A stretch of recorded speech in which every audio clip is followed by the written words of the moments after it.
Bobby Wagner, the legendary Seattle Seahawks linebacker, has engineered his release from the Los Angeles Rams.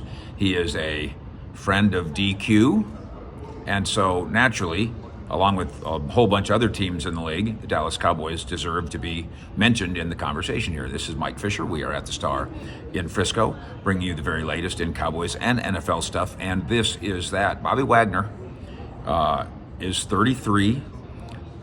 The way we understand his contract, it was a 5-year, $50 million contract. I know some people have talked about 5-year, $65 million. Maybe it's $65 million attainable, but let's put this down as a $10 million a year contract.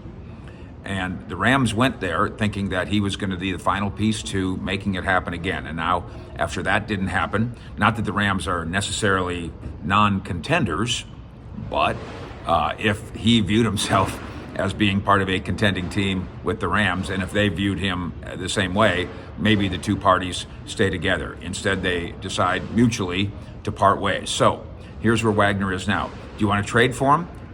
The Rams would like that. The Rams would love for you to give something for Bobby Wagner, but then you essentially take on his existing money. Obviously, you could work out a renegotiated deal there.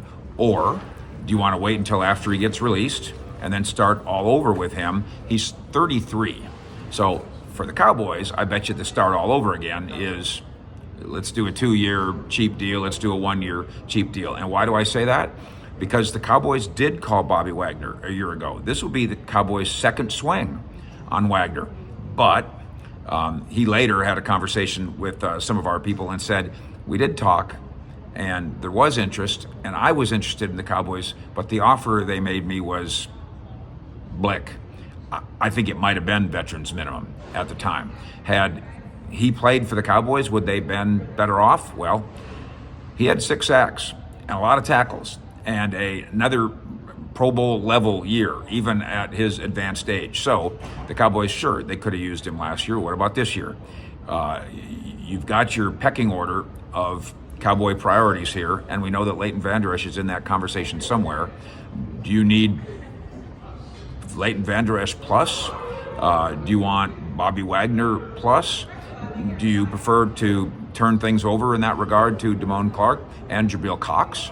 Clark, who showed such great promise and produced last year in just a shocking turn of events coming off the spinal fusion surgery. And then Jabril Cox, who had his moments as a rookie and really somehow did not have the opportunity to have those moments in 2022. These are all conversations that the Cowboys might not have had this morning, all these wrinkles, but they can have them now because Bobby Wags, a guy the Cowboys kind of liked a year ago, and a guy that Dan Quinn really likes, is now available as he exits the Rams. With the Cowboys at the Star, Fish out.